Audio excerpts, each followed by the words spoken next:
कल्पना कीजिए आपके सामने एक ऐसा स्पेसशिप हो जिसकी लंबाई किसी शहर जितनी हो। कोई साधारण रॉकेट नहीं बल्कि 58 किलोमीटर लंबा, इतना बड़ा कि उसमें पूरा का पूरा शहर समा जाए। अस्पताल, स्कूल, लाइब्रेरी, खेत, फैक्ट्री, जंगल और इंसानों के घर, सब कुछ।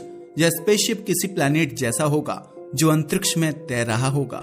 यही है क्रिसैलिस जनरेशन शिप, इंसानियत की अब तक की सबसे महत्वाकांक्षी योजना। इसका एक ही मकसद होगा, धरती से निकलकर इंसानों को एक नए घर तक पहुंचाना, और वह घर होगा प्रोक्सिमा बी, हमारी धरती से बाहर का पहला संभावित ठिकाना। लेकिन आखिर क्यों हमें इतना बड़ा स्पेसशिप बनाना पड़ेगा? क्यों इंसानों को अपनी धरती छोड़नी पड़ेगी? और यह यात्रा कितनी लंबी और खतरनाक होगी? इन सवालों के जवाब हमें इस कहानी में मिलेंगे। धरती वो जगह है जिसने हमें जन्म दिया, पाला और सभ्यता दी, लेकिन अब यही धरती धीरे धीरे हमारे लिए रहने लायक नहीं बच रही। बढ़ती पॉपुलेशन ने रिसोर्सेज पर दबाव डाल दिया है। ग्लोबल वार्मिंग की वजह से बर्फ पिघल रही है, समुद्र का जल स्तर बढ़ रहा है, जंगल खत्म हो रहे हैं और हवा जहरीली हो रही है। वैज्ञानिकों का मानना है कि अगर इंसान ने अपनी आदतें नहीं बदली तो आने वाले 100 से 150 सालों में धरती इंसानों के लिए नर्क बन जाएगी। ऐसे में सभ्यता को बचाने का सिर्फ एक ही रास्ता है, दूसरा घर ढूंढना।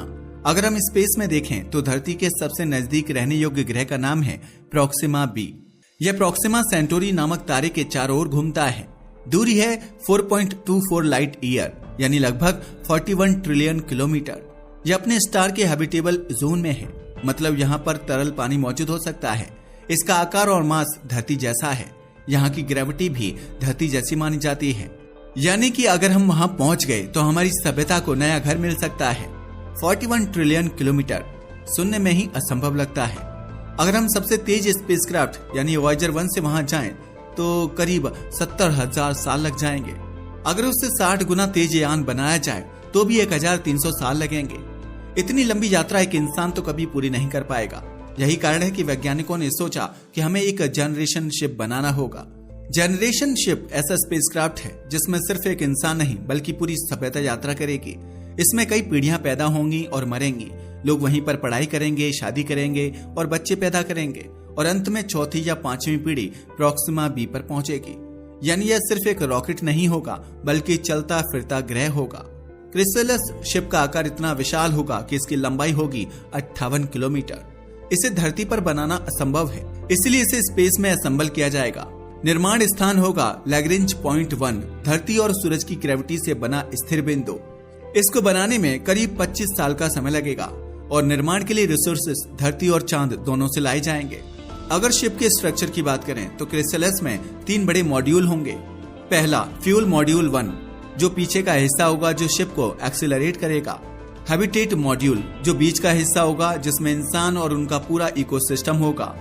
फ्यूल मॉड्यूल 2, आगे का हिस्सा जो डीसेलरेशन के काम आएगा। इसका मतलब होता है गति कम या धीमा होना। उदाहरण के लिए अगर कोई स्पेसशिप बहुत तेज जा रहा है और फिर धीरे धीरे अपनी रफ्तार घटाता है ताकि किसी ग्रह की ऑर्बिट में प्रवेश कर सके तो इस प्रक्रिया को डीसेलरेशन कहते हैं। शिप का कुल वजन होगा 2.4 अरब टन। यह स्पेसएक्स स्टारशिप से 5 लाख गुना ज्यादा भारी होगा। हैबिटेट मॉड्यूल का आकार होगा 3 किलोमीटर लंबा और 200 मीटर चौड़ा। इसमें 5 सेक्शन होंगे। फूड सेक्शन, जहाँ खेती होगी और खाना तैयार किया जाएगा। कम्युनिटी सेक्शन, जहां पार्क, लाइब्रेरी और डिस्कशन हॉल होगा। गार्डन सेक्शन, जहां बड़े बड़े गार्डन और जंगल होंगे। रिसर्च व मेडिकल सेक्शन, जहां अस्पताल, लैब और मेटल इंडस्ट्री होगी। वेयर हाउस सेक्शन, जहां मशीनें और इक्विपमेंट रखने की जगह होगी। इसके अलावा इसमें एक विशाल डोम होगा जिसकी ऊंचाई 130 मीटर और चौड़ाई 360 मीटर होगी। इसका काम होगा कि यहाँ से लोग स्पेस का नजारा देख सकेंगे। क्रिसैलिस शिप को चलाने के लिए इस्तेमाल होगी डायरेक्ट फ्यूजन ड्राइव टेक्नोलॉजी। इसमें फ्यूल हीलियम 3 और ड्यूटेरियम यूज होगा। शुरुआत में एक्सीलरेशन 0.1 g यानी 1 मीटर पर सेकंड स्क्वायर होगा। हर सेकंड स्पीड बढ़ेगी करीब 1 मीटर प्रति सेकंड। एक दिन में स्पीड होगी 85 किलोमीटर पर सेकंड। धीरे धीरे मैक्सिमम स्पीड बढ़ते बढ़ते 3000 किलोमीटर पर सेकंड तक पहुंच जाएगी। यही स्पीड इसे प्रोक्सिमा बी तक ले जाएगी। शिप की कैपेसिटी 2400 लोगों की होगी। शुरुआत में 1500 लोग जाएंगे। इनमें से 700 बच्चे और बाकी 29 से 60 साल के वयस्क होंगे। कुल यात्रा लगभग 400 साल की होगी और इसमें चौथी या पांचवी पीढ़ी प्रोक्सिमा बी पर पहुंचेगी। जब crystals generation ship Lagrange point 1 से अपनी लंबी यात्रा शुरू करेगा तो उसके भीतर बैठे इंसानों के लिए यह धरती जैसा नया संसार होगा, लेकिन बाहर फैली होगी अनंत अंधेरी खामोशी। यात्रा इतनी लंबी होगी कि इसमें जन्म लेने वाले बच्चे कभी धरती नहीं देख पाएंगे। वे सिर्फ तस्वीरों और किताबों से ही जानेंगे कि उनका असली घर कैसा था। यही कारण है कि वैज्ञानिक इस यात्रा को केवल तकनीकी मिशन नहीं बल्कि मानव सभ्यता का सबसे बड़ा सामाजिक प्रयोग मानते हैं। अंतरिक्ष में सबसे बड़ी समस्या होती है ग्रेविटी की कमी। बिना ग्रेविटी इंसान का शरीर कमजोर पड़ने लगता है, हड्डियां गलने लगती हैं, मांसपेशियां सिकुड़ जाती हैं और खून का बहाव गड़बड़ा जाता है। क्रिस्टलस में इस समस्या का हल होगा आर्टिफिशियल ग्रेविटी। शिप का हैबिटेट मॉड्यूल घूमेगा ठीक वैसे जैसे घूमता हुआ चक्का। घूमने से उत्पन्न होगा सेंट्रीफ्यूगल फोर्स जो धरती जैसी ग्रेविटी का एहसास देगा। लोग चल फिर सकेंगे, खेती कर सकेंगे और बच्चों का शारीरिक विकास सामान्य रहेगा। इस तकनीकी के बिना यह यात्रा असंभव होती। हैबिटेट मॉड्यूल में इंसानों के लिए सब कुछ होगा। शिक्षा यानी कि बच्चों के लिए स्कूल और कॉलेज होंगे, उन्हें विज्ञान, इंजीनियरिंग, कला और धरती का इतिहास पढ़ाया जाएगा। स्वास्थ्य मॉड्यूल के चौथे सेक्शन में अस्पताल और मेडिकल लैब होंगे। खाद्य उत्पादन, हाइड्रोपोनिक और एरोपोनिक खेती होगी जहां पौधे बिना मिट्टी के उगाए जाएंगे। मनोरंजन यानी पार्क, गार्डन और कम्युनिटी हॉल होंगे जहां लोग एक दूसरे से जुड़ाव महसूस करेंगे। एआई सहयोग, हर सिस्टम को आर्टिफिशियल इंटेलिजेंस संभालेगा ताकि गलतियों की संभावना ना रहे। यानी कि यह शिप सिर्फ यात्रा का साधन नहीं बल्कि धरती का एक चलता फिरता टुकड़ा होगा। यह यात्रा 400 साल लंबी होगी।